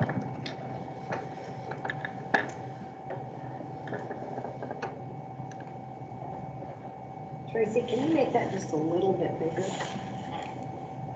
So this is the afternoon agenda from 12:30 to 4, and the question I would like to ask is, we can do this agenda because Ronnie Rumsey, who's going to be coming and going over our CE data with us district-wide, she'll be virtual. You know, we can also, all the other things on there can be done virtually. So if you wanted to meet virtually on Thursday afternoon, that would be, that's fine. I think Friday morning, though, I'm going to ask if possible that we get together in the same room when Dr. Campbell works with us, so that we can have discussions among ourselves. And we'll make sure that we do it in such a way, we can't probably do it here, but we'll do it in such a way that we can have audience, you know, come to the meeting. There aren't public comments anyway, but they'll be able to tap into the meeting. So that would be my recommendation. And if you have any other recommendations on things you want in the agenda on the 17th, the 18th is pretty much taken up with Dr. Campbell, but on the 17th, if there's something that I've missed or something that, you know, is not on there, we'll see what we can do to rearrange things and fit them in. Mr. Chair? Yes. One thing that might be helpful, I do see that on the presentation, just it looks like the very last 25 minutes or so is superintendent goals and evaluation. What might be helpful for that would be and I'm not sure through Brandino or Tracy, to capture some of the other feedback that we had given, or maybe still have that. I remember forwarding Brandino some goal ideas. That, you know, if we can capture that and have, that way you make sure to review it all prior to that. Okay. Might be just making that part run a little smoother, so you know that ahead of the game. Okay. Yeah. So, good. Director Koo. Thank you, sir. And I'm sorry I've not reached out. I think I mentioned something to you, Brandino, but to Dr. Prine, I hadn't reached out on this. I'm just noting the unintentionally draconian impact to our collective schedules with the way we've lined this up. I'm wondering too, and the equity work is important, and I see it as timeless. Is there an opportunity for greater flexibility if we were to ask Dr. Campbell to do this over the summer months where we're less encumbered by the day-to-day activities of the district? And that's solely just from the back-to-back, impact schedules. If this is something that staff and our executive committee feels that is too far down the road, I respect that, but I do otherwise feel obliged to ask that question. I certainly can check with Dr. Campbell and see her availability. I really wanted her to come on Thursday and be first, but she was unavailable. But I don't know that she could not come during the summer, so I'm certainly willing to do that. I can check with her tomorrow. Okay. So side note to this that I shared at our agenda planning is I have full conflict with both of these days. We're in full reopen mode at our office, part one. Part two, I'm in full interview mode for new staff, and that's why I'm pretty limited. So having the schedule here is very helpful because I will do what I can to be able to make pieces of this if possible, but I just because of my work schedule, I can't be at both of these. It's not short-timer disease, as Director Pickens told me at the meeting the other day, but it's just, unfortunate conflict with timing with what we have going on in our office right now. So would you like me to figure out a full day with the board for the reason that we picked the 17th and we had to split it was because the 17th is what the board approved, I think, a year ago when you did your calendar. So that was the reason we picked the 17th. But if we want to have it all on the same day or we want to have it at a different time, I just need to know that. So do we want to do the Thursday afternoon virtually? Because I can rearrange Ronnie Rumsey as well. I just want you to have the information before we have our Administrators Institute in August. Because they're going to get the same information, but I want you to have it first. Yeah. That's Jim? Myself, I like having the 2 days because when you try to put everything in one day, something does get shortchanged. And I offer, could we, if it's with other schedules, if something could be done on Saturday instead to ease that burden there. But I do like the 2 day because you have there's one session that's 4 hours type thing, and then you can go into other work things to do. I also would ask if we could see the CEE data and then the board assessment, if we could get those. Oh, the board assessment we don't have yet because we still had a board member that had not, we just found that out today, had not finished. And so I don't know if it's still open or it's still not open, but that's what we were waiting on with the board assessment. But the CE data I can send to you tomorrow. Okay. Yeah, I have that sitting on my desk.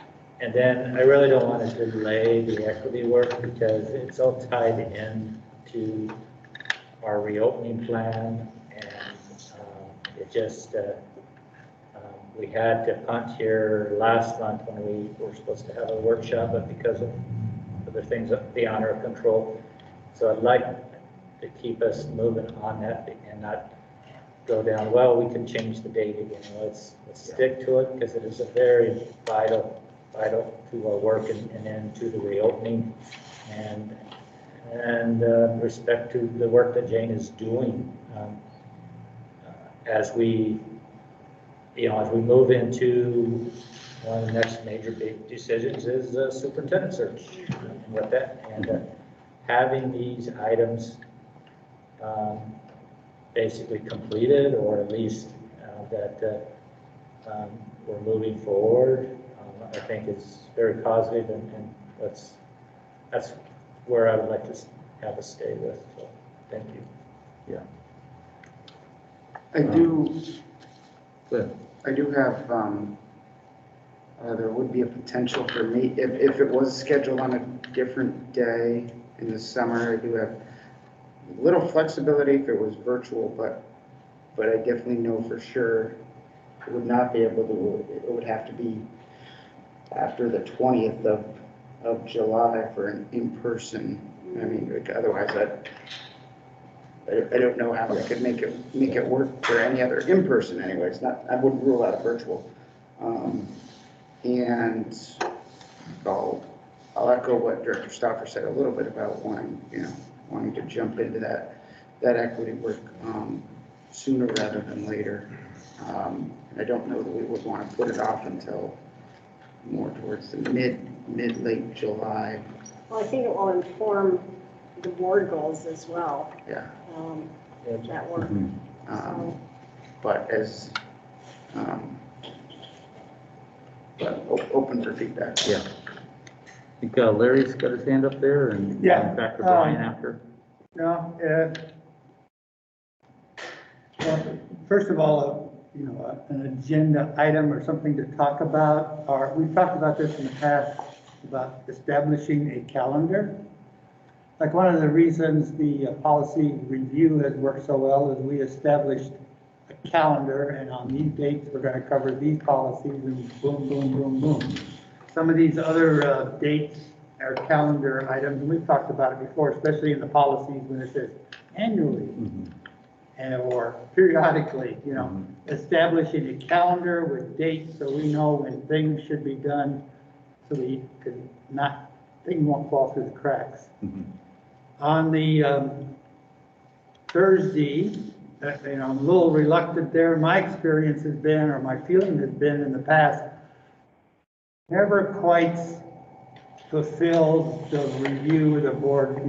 Always something comes up. Or we talked about CEE one year, and we were all going to do this or that or the other thing and come back together and talk about, well, we never came back together and talked about it. So, I kind of worry about that. As far as the Friday, the equity, we need to do that sooner than later. I think that, if at all possible, we all need to be there. Not all of us being there says quite a bit about, our commitment to the equity issues. I suppose later on, we could use all the same excuses for the superintendent search that, I'm really busy that day, I can't be there. So I think that's, taking a look at our priorities. Of course, it's easy for me to say, like I mentioned with the retirees, I'm retired. Yeah. I failed at retirement, and I'm on the school board now because I wanted to get back into education. But I'm kind of at that stage in retirement where every day is Saturday, so I'm fully available, So I'm flexible on changes, except for a few times in late August and late September. Yeah. So that's just my 2 cents. But Yeah. No, I get it, and I feel bad about the timing, but I have no control over. Well, I understand. Yeah, the fact that, I have interviews that will be scheduled on those days for new staff. And then I'm on, from a timing, then I'm off leaving Saturday to go to California for the week. And then come back, and we'll be in like extended reopen mode where we'll be actually having customers coming in, not under appointments. So I'm going to be very limited over the next month, probably, just being able to try to reacclimate to that. So, having this schedule, I wouldn't want to alter anything. I can just look at it and, especially if we have a virtual option, I can grab my computer, sit in my office at work and jump in and be part of it. Because there are some things that I really would like to participate in. It just depends on how my schedule works. Brian. Thank you. And I appreciate the comments made, Larry. I appreciate what you just mentioned too. I'm thinking about this kind of out loud, and in respect to the fact that we've had 3 board members now who are asking for some accommodation in the interest of equity of availability, I'm willing to make a motion that we ask staff to seek to reschedule either one or both annual meeting, annual workshop activities to July or later. I agree with the urgency of the work that we need to do. I would push back a little bit on how comprehensive the scope of equity discussion that we're set to have, and I'm really looking forward to as being a priority over reopening our classes and getting our students back to school. My main concern as a school director and a parent is addressing potential gaps of learning loss over this past year. That's something we're dealing with in my household.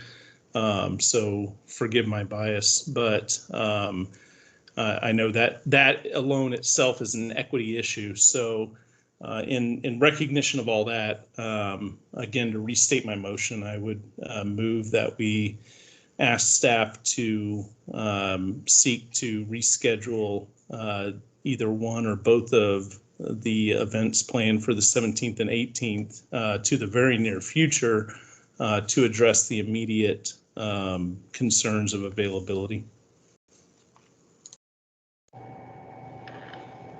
For the purpose of discussion, I'll second that, but I'll also mention, I think in the future, make the motion, get a second, and then we'll go through the discussion. Yeah. We got quite a long argument for the motion before it was even seconded. So in the future, we ought to make the motion, second it, and then let's have this lengthy discussion. Thank you. The motion was made. Mr. Chair? Yes. Clarifying question to the maker of the motion, yes, if you will. Is, Director Koo, is it your intent that that the staff would explore those different opportunities and bring them back to the entire board, or would bringing it back to Brandino and I be sufficient, or what did you have in mind? Yeah, I'd be just fine with the executive committee, and I don't mean to disparage what's been presented to us tonight. So that would be fine in my eyes. Assuming that availability was gathered from all the board directors, of course, but okay. Well, I'll let other colleagues. Yeah, I'll just chime in real quick. You know, I kind of already stated that we have a schedule in hand. I know that it's, I have a scheduling conflict with it. I don't know how my scheduling conflict in the near future would be. We already have Director Pickens that's looking towards later July. And I think there's a lot of pieces. Now we're almost at opening, and we have discussions that we need to do before opening. Before we get to your point, Director Koo, we have a lot of work to do to fill those gaps for our students, and to hold that up for another month or so is going to put us behind the power curve. So I would struggle with moving that. I mean, I personally, again, I keeping the schedule as it is, and for me personally, I mean, so Brian, before I go to Jim, do you have a time conflict, or are you unable to make those dates? Just the 2 dates back to back, evening and then morning, is a draconian hit to my schedule. I'll do my best to accommodate to them, but it's it's very difficult to accommodate. Okay, let's stop it. Yes, I heard one time that we had three of us had scheduling conflicts, but I'm hearing just two, because if we shifted, then we would add another, as in Eric here, if we moved it into July. So that's, we have the schedule. I would not be opposed if we put something on Saturday instead, but I know for even, not trying to be biased for my schedule, but as we're on a personal note, trying to do some travel plans later on in the summer, and don't want to affect any of that, or affect this work here at all. And but like, I would not be voting in favor of the motion. And I wouldn't be opposed to Saturday, except that Saturday, I'll be on the road driving. Be on the road, yeah. So, that's fine. So I had a thought. What would happen if we kept the 18th as is with Dr. Campbell? Because I'm really thinking that that's kind of sacred time with her. And then we did like a doodle poll tomorrow with all of you to see where the afternoon of the 17th would work. And I'm thinking possibly after you return and before the 4th of July. So you said you'd be gone a week, so you'd be back like the 27th or 28th? Yeah, by week of that the following 28th? weekend, the 26th. Okay, so if that would be okay, if we could keep the 18th as is, that would alleviate the back-to-back. And then if we could do the 17th on another afternoon at some point, I'll see what, and I'll talk to Ronnie Rumsey and see if we can't get her changed. But we'll send out a doodle poll first tomorrow and ask everybody, we'll give you some times and some dates and some choices, and we'll see where the 5 of you land. Okay. I have there's the National Education Association Rep Assembly, which starts the beginning, or right the end of June and goes all the way through like 4th of July and that whole So is it weekend. June 30th or the 29th or? Well, there's a couple meetings leading up to it that are in the afternoon, evening range. So it would need to be, and again, after the 20th, I would only be able to attend virtually after that point anyway, which might be okay. Okay. But as long as some dates were in there. When's that starting? What's that? When is that starting again? Oh, the NEARA, that's the end of June. I don't know the exact day. I think it's June 28th. Okay, that's the Monday of the last week. Okay, that would give us a little more time to review the CE data, and then if we got the board assessment sometime, whether that rolls out. If others can find the time in there. Mr. Chair, if I can butt in, since I made the motion and it hasn't been repeated by the chair, I would accept that friendly amendment vis-a-vis one of our board members.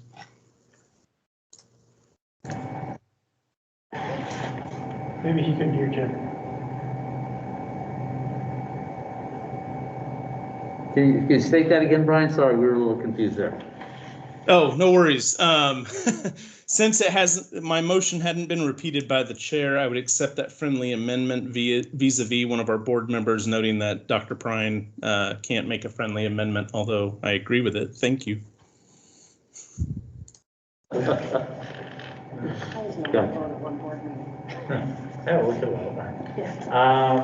make a friendly amendment, or an amendment to the motion that we allow the superintendent to explore a change of the 17th date and to finalize those items.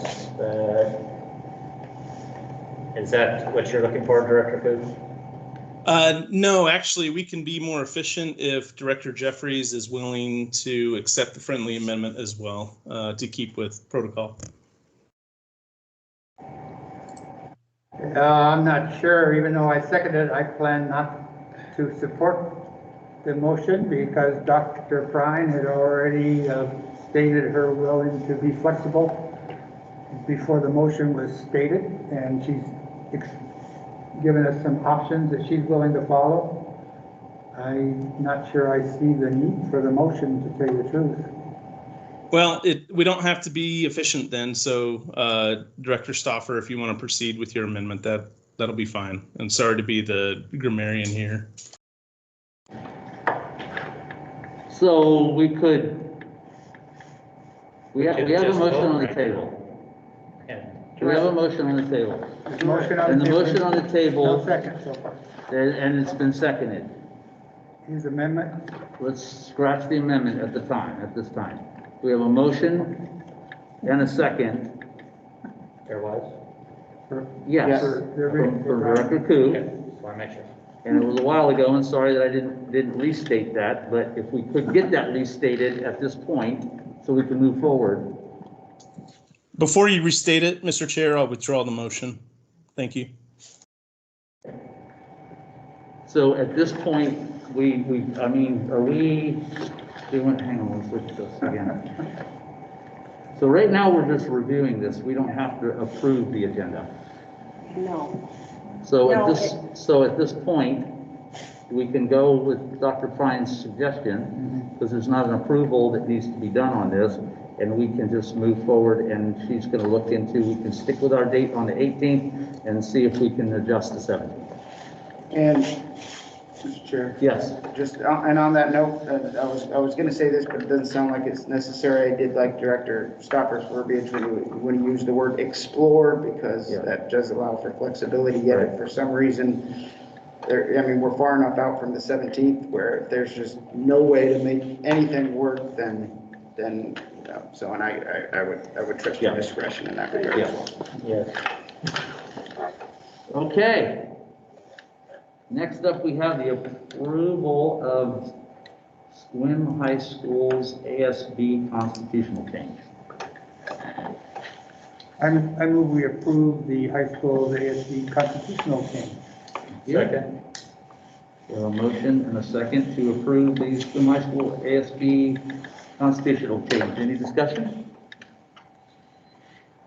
It looks like this came out of the audit work. And so it's, thank you audit team, thank you the ASB treasurer, which Aaron, and happy to support it. All right. No further discussion. All those in favor signify by saying aye. Aye. Any opposed, same sign. Okay, next up, we have our policies, second reading, and I know that there's been a lot of conversation around several of these policies, so, Mr. Chair? yes. And because there's a few that I think will require some different actions, I'd like to make an attempt at just approving the ones that won't require any separate action. Would that be in order? Well, if we could, we could do a group approval of several of them. Okay. And then those that are not included to be separated. Okay. Then I would make a motion that we approve 12.07, 12.08, 12.09, 12.10, 12.12, 12.13, 12.14, 12.15, 12.16, 12.17, 12.18, 12.19, 12.20, 12.21, 12.22, 12.23, 12.24, and 12.26.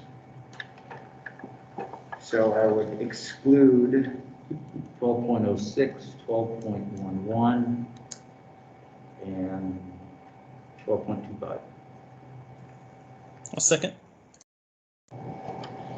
Okay, so we have a motion and a second to approve all those except 12.06, 12.11, and 12.25. Is that what you got, Tracy? Yes. Probably would have been easier to do the accept. That's okay. That's okay. I could check it all out. It was, well, all right, that works. Perfect. Any discussion on those at hand? No, I'd support that because, you know, there was some late minute information coming in, and it behooves us to review that a little more thoroughly. It could either be added to our policy meeting on Wednesday to have a discussion, or to the next, but either or, but I'm supportive of this one. Okay. Anything else? Okay, all those in favor of the motion at hand, signify by saying aye. Aye. Aye. Any opposed, same sign? Aye. There's some I want to talk about that I don't think are ready for prime time. Okay. So what do we do with the rest? So, Mr. Chair, can Absolutely, yes. you'll know if, because for 12 point, well, I guess we'll just do it one at a time here. So, I'd like to make a motion, we table 12.06, and the next one was, it's associated with it, I believe, is 12.11. 12.11.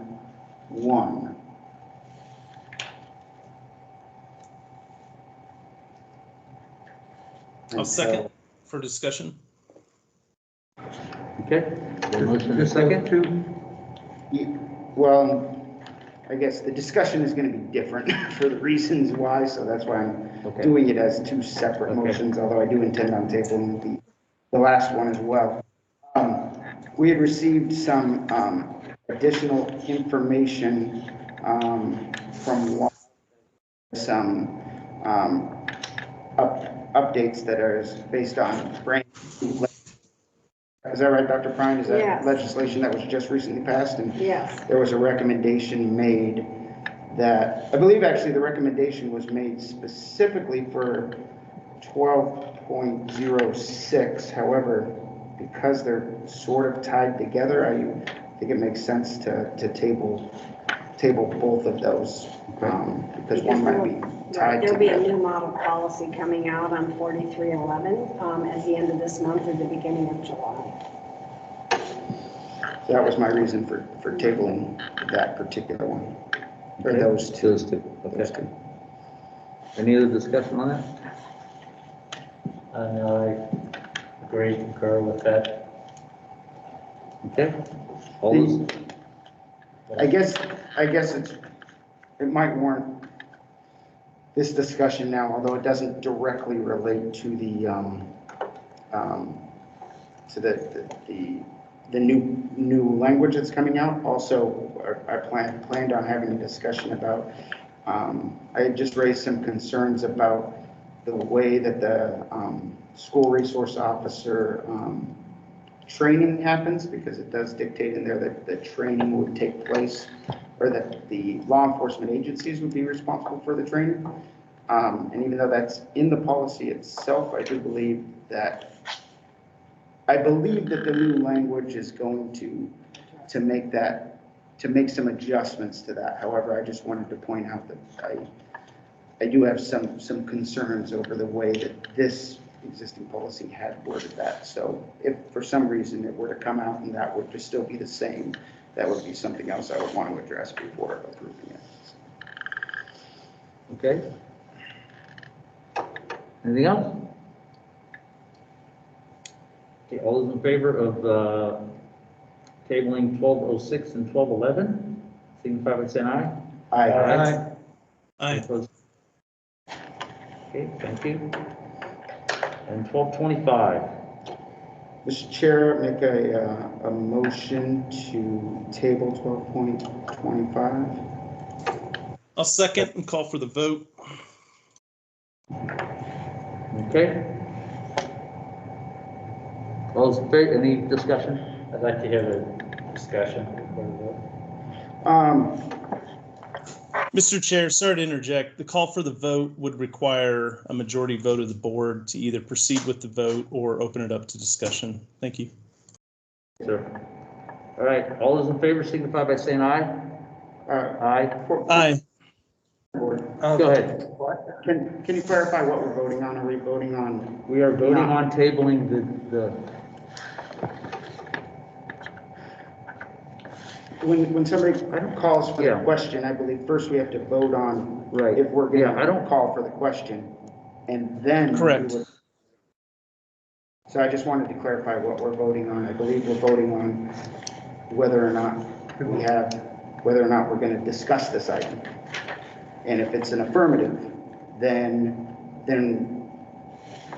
we would then vote on tabling the item. Then vote on tabling the item. So right now, we're just. Yeah, this is new territory for me, I'm sorry. Right now, we're just voting on whether or not we're going to call for the vote. Does that make sense? I guess so. Okay. So in other words, just for sake of clarity, if you do want to discuss this, you would vote no. If you're content with moving forward without a discussion, you would vote yes. I don't know if that clears it up. That's correct. Okay. I sort of, more procedural, just so. The discussion on whether to have the discussion has been longer than the discussion. So. Okay. It's a good process, right? We're fine. So all those in favor of not discussing this, is that what we're doing? Is that correct? The way you worded it would be essentially yes. the same. Okay. All those in favor of the call to vote to not discuss signify by saying aye. Aye. All those opposed signify by saying aye. Aye. Okay. So now it's back to. So now we go back to discussion. Okay. Just to point out, there are two reasons why I wanted to table this particular item. And so I would like it to be looked at. I did provide Dr. Prime with another example. Well, the example I grabbed was from the Federal Way School District. But I found some of the language in this to be problematic because it talks about illegal and or controlled substances in A through E. And the way that it's worded right now, if somebody was prescribed a controlled, and particularly in E, if somebody was prescribed a controlled substance, even though there would be completely legal for them to possess that controlled substance, they would be in violation of this policy. So I think that the way that it's worded is problematic. I don't think if somebody has a prescription for an item, regardless whether it's a controlled substance or not, or yes, then I don't think that there's any issue with them possessing the item as it's in E. Also, I think that E is a little bit problematic the way that it calls out marijuana specifically, because that E doesn't have anything to do with being on school grounds or being on the clock, so to speak. E is doesn't reference that. So I think there are some other examples that are a little bit clearer on this that I'd like to explore. Jim. Yeah, I just want to read the RCW 69.50.101 that was referred to. So it probably connects to what Dr. Peckett's is saying, but I want to read it in detail. So provide that opportunity. So question here, if we're tabling these items, are we tabling these items to another day? Are we gonna move these to our policy meeting on Wednesday so we can just have a further discussion on this? Get some clarification on the items and then we can we do that? I think, can I just speak? Yes, absolutely. Thank you.